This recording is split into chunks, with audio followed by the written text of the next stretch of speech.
Okay, contohnya macam yang kita tadi dibangunkan, dia dah bangun di peringkat dia dah bangunkan prototype tersebut, ataupun dia dah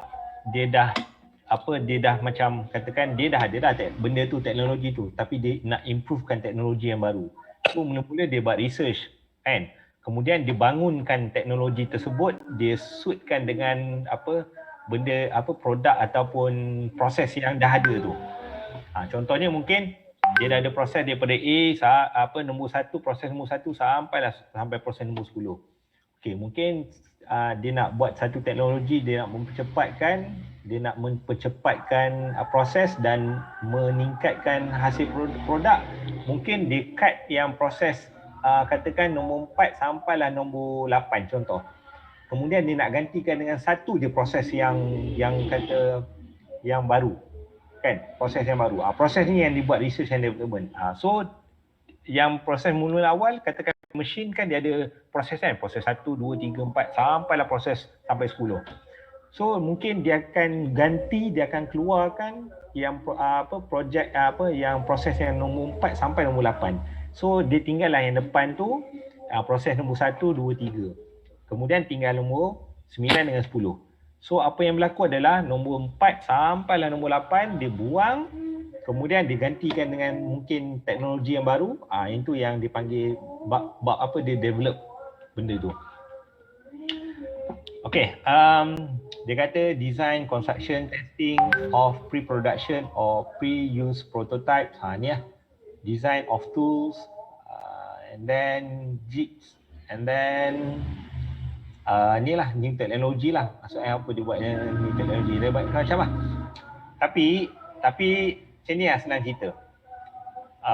Untuk di peringkat development stage, dia mesti fulfill untuk sebelum kita nak di peringkat development, biasanya kita akan recognize dia sebagai intangible assets. Maksudnya bila kita recognize, kita akan record dia dalam dalam non-current asset. Tapi dengan syarat dia mesti fulfill 6 ni punya kriteria. Mesti. Dia tak boleh fulfill satu je. Dia mesti fulfill all these criteria untuk melayakkan dia untuk capitalize. Apa kelebihan capitalize? Kelebihan dia adalah net profit dia nanti akan meningkat lah. Sebab kalau kata dia tak boleh masuk dalam non-current asset, automatik kita akan record dia dalam expenses. Bila expenses, kamu kena ingat, research and development ni cost dia sangat-sangat tinggi. So bila cost dia sangat-sangat tinggi, dia kalau kata cost tu semua kita campak dalam expenses, automatic profit pada tahun tu akan berkurang. So kalau kita tengok ni,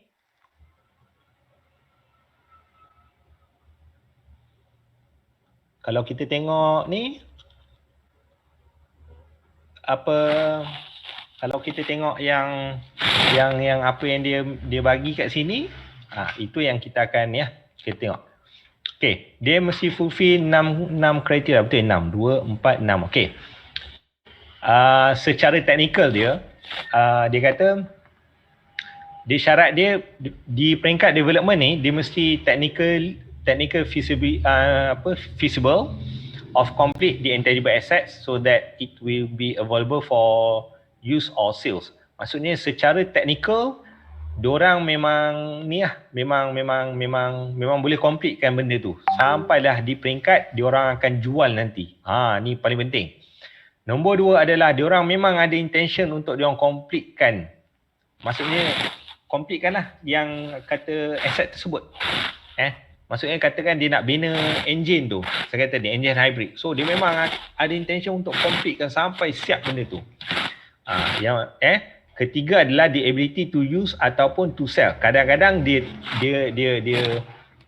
kadang-kadang bila dia buat research and development ada dua, sama ada kadang-kadang dia lepas dia develop satu teknologi kemudian dia nak jual. Ada yang dia develop new teknologi kemudian dia nak guna pakai. Maksudnya nanti di peringkat sampai ke peringkat nanti memang benda tu boleh diguna pakai ataupun dia akan jual nanti. Contohnya macam katakan kalau dia nak build kata-kata tadi hybrid teknologi, yang kereta teknologi tadi yang gunakan teknologi hybrid Proton. So bila dia dah buat enjin gunakan hybrid, so bila benda tu dah siap dan kemudian memang nanti boleh jual nanti enjin tu nanti. Itu adalah ni, maksudnya the ability to sell intangible assets. Katakan contohnya macam Malaysia Air Force, dia ada kepakaran dia untuk upgrade sesuatu jet fighter. Kita ada kepakaran kita untuk kita improvekan jet fighter. Sebab tu Malaysia walaupun dia beli second hand, tapi dia ada kepakaran, adalah kita punya engineer kita ada kepakaran untuk ubah suai balik aircraft tersebut, katakan jet pejuang tersebut.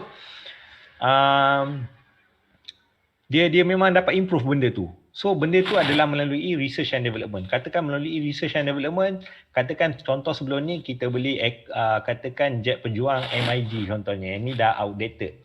Mungkin dulu pakai peluru engineer biasa. So sekarang ni apa yang dia nak adalah mungkin dekat MiG jet pejuang tu, dia mungkin ada dah install satu sistem sistem pemanduan yang lebih efisien. Mungkin sebelum ni adalah sistem yang lama.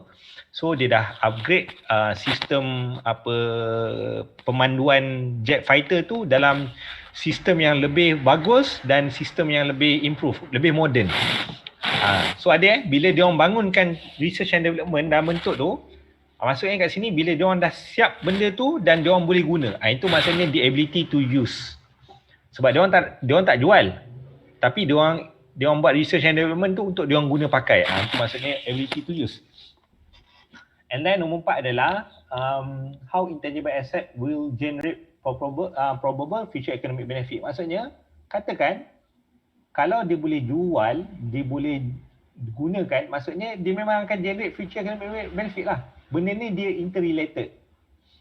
And then nombor 5 adalah the ability of educate technical, financial and other resource to complete. Maksudnya bila dia nak buat sesuatu, bila dia nak develop suatu, katakan suatu produk yang baru, sesuatu benda yang baru, research dengan teknologi yang baru, biasanya dengan syarat dia mesti ada cukup technical, maksudnya cukuplah peralatan untuk buat lah, semua dia ada. And then kewangan pun dia cukup. And then ada resource macam-macam lah, maksudnya pekerja yang mahir semua dia cukup. To complete the development and to use ataupun to sell the intangible asset. Erti kata yang mudah adalah diorang cukup, diorang ada segala jenis apa yang diorang nak bina teknologi tersebut. Dari segi teknikal diorang ada, duit diorang ada dan kepakaran pun diorang ada. Maksudnya dia mesti available. Ni kalau kata ada niat saja ni tapi dia tak ada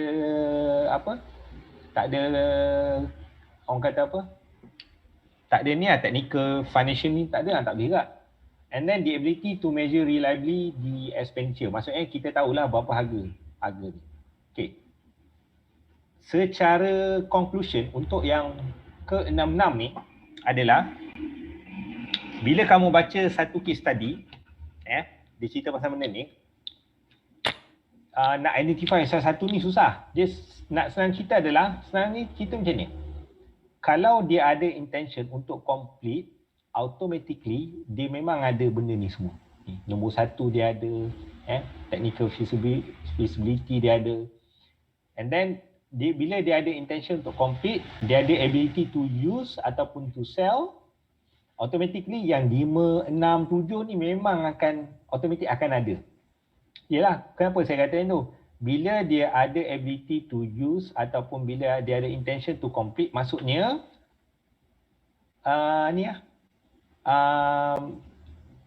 future economic benefit confirm akan ada. Yalah, bila dia nak guna nanti, confirm akan ada future economic benefit. And then bila ada ability to use ataupun to sell asset nanti, of course lah, bila dia dah bangun benda tu, of course lah dia memang dah ada benda ni semua, yang nombor 5 ni. And then bila dia dah bangun sampai ke peringkat dia nak gunakan dengan dia nak jual, automatik mestilah dia tahu berapa harga semua tu. Bila dia dah bangunkan benda tu, dah bangunkan teknologi atau dah create produk tersebut, produk yang baru tersebut, automatically mesti dia tahu berapa harga kos setiap benda tu yang dia buat tu. Faham tak? So yang paling penting kamu kena tahu dia ada intention untuk complete, the ability to use. The ability to use ataupun to sell ni sampai ke peringkat kamu kerja jumpa ayat yang dalam case study nanti adalah sampai ke peringkat dia dah buat estimation nanti profit yang dia akan dapat berapa. The ability to use ataupun to sell the assets nanti, maksudnya kalau katakan dia nak buat, katakan contoh dia nak buat satu robot tu boleh memudahkan untuk pengganti kepada maid lah yang dekat rumah contoh. So sampai ke peringkat nanti dia dah tahu dah, bila dia bangunkan teknologi buat robot ni, dia dah buat prototype dan dia dah estimate siap-siap anggaran dia nak jual nanti harga berapa dan anggaran profit nanti berapa. Sampai ke peringkat yang tu baru boleh kamu capitalize. Sampai baru kamu boleh capitalize. Tapi kalau katalah dia baru di peringkat yang biasa-biasa walaupun dia ada intention saja tapi dia tak ada lagi estimated yang saya kata tadi, yang profit tu tadi, yang jangkaan profit dia dapat, tak boleh lagi. Dia tak cukup lagi fulfill 6 kriteria ni. Kejap Azan jap.